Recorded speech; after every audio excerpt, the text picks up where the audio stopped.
De Pierre Stamboul, la Nakba ne sera jamais légitime. Chapitre 2. En finir avec les mythes meurtriers.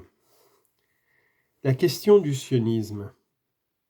Quand on évoque la situation en Israël-Palestine et l'idéologie sioniste dont le triomphe provisoire a mené à cette situation, on a souvent droit à des caractérisations définitives: colonialisme, nationalisme, choc des civilisations, Israël comme morceau avancé d'Occident fiché au Proche-Orient, Israël modèle d'un monde de surveillance et d'enfermement, Israël solution à des siècles d'antisémitisme, Israël nation qui a transformé le juif considéré comme un paria asiatique inassimilable en Europe en un colon européen en Asie. Point de suspension. Toutes ces caractérisations ont leur part de vérité, mais elles n'expliquent pas tout. En 120 ans, le sionisme a dû évoluer dans des contextes historiques très différents. Le déclin des grands empires, la déclaration Balfour et le mandat britannique, l'antisémitisme européen et le génocide nazi, la guerre de 1948-49, où Israël bénéficie d'un très large soutien international, conduisant à l'acceptation de la frontière obtenue par les armes, dite ligne verte, la guerre de 1967, après laquelle Israël devient une espèce de porte-avions américain, la colonisation au-delà de la ligne verte et l'irruption de la question religieuse dans un conflit colonial. Point de suspension.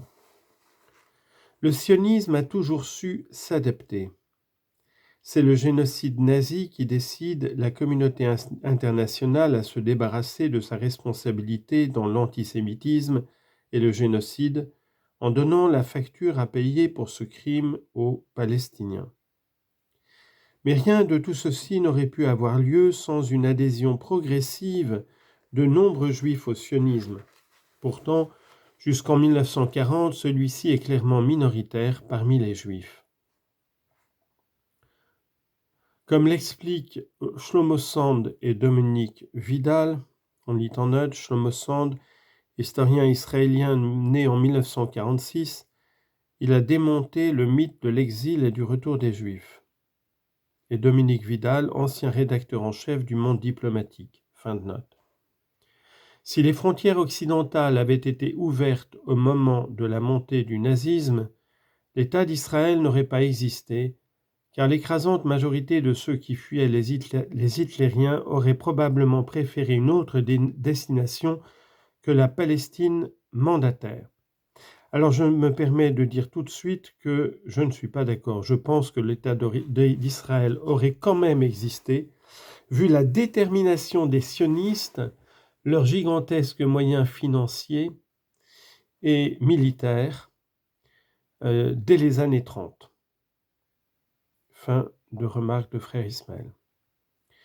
Et je continue, même situation en 1945, les survivants du Yiddishland.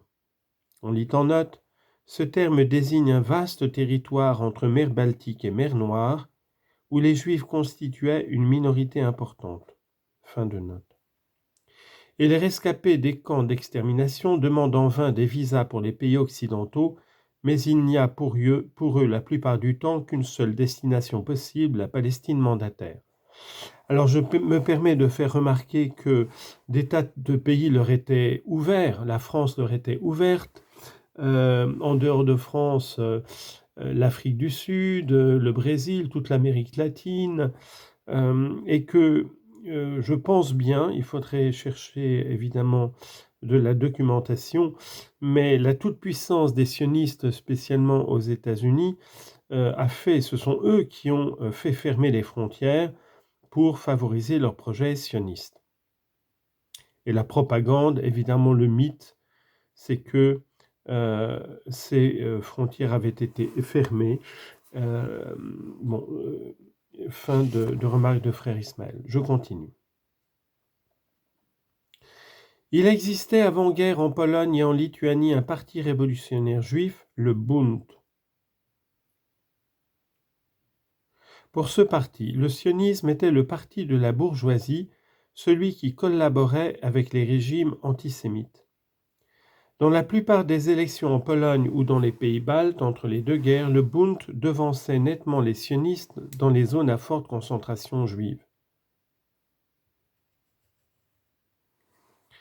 Quant à la collaboration du sionisme avec les régimes antisémites, c'est flagrant, surtout pour l'Allemagne nazie, et on reviendra là-dessus. Je continue. Les Juifs orthodoxes. On dit en note lire le livre de Yaakov Rabkin, Au nom de la Torah, une histoire de l'opposition juive au sionisme, publié par les presses universitaires de l'Université de Laval en 2004. Fin de note. Les Juifs orthodoxes ou Haredim, qu'on appelle aussi plutôt ultra-orthodoxes, étaient aussi très majoritairement opposés au sionisme pour des raisons religieuses. La religion juive est une religion messianique et le retour de la Terre Sainte avant l'arrivée du Messie était interdit. Alors je me permets d'ajouter que c'est que la quasi-totalité des rabbins durant presque 2000 ans, étaient opposés au retour des Juifs en Palestine parce que ce retour ne devait s'opérer que d'une manière miraculeuse et divine par le Messie. Donc les Juifs étaient en attente d'abord du Messie, qui devait prouver sa messianité en reconstruisant le temple de Jérusalem, et ensuite rassembler pacifiquement les dispersés d'Israël. Fin de remarque de frère Ismaël. Le roman national. Après 1945, cette opposition juive au sionisme est très affaiblie. Le traumatisme du génocide incite les rescapés à adhérer au discours sioniste. Les Juifs ont été autrefois à la tête d'un grand royaume unifié. Ils ont été chassés de chez eux il y a 2000 ans. Grâce au sionisme, ils peuvent rentrer chez eux. Comme les autres peuples, les Juifs ont droit à leur État. Le roman national a été partout dans le monde un outil d'une incroyable efficacité. En France, ma génération a ingurgité à l'école le vase de Soissons, l'épée de Roland, le chêne de Saint-Louis, les labourages et pâturages de Sully, Lyotet, le pacificateur du Maroc, et d'autres fables qui n'ont rien à voir avec l'histoire. Bon, il exagère un peu en disant ça. Elles avaient pour but de développer les sentiments nationalistes et l'adhésion au colonialisme. Dans les pays de l'ex-Yougoslavie, les romans nationaux contradictoires ont aidé à justifier une guerre qui a démantelé le pays et causé la mort de 200 000 personnes. Au Rwanda, le roman national diffusé massivement considérait que les Tutsis étaient des envahisseurs. Il a largement contribué au génocide. L'instrumentalisation de la Bible.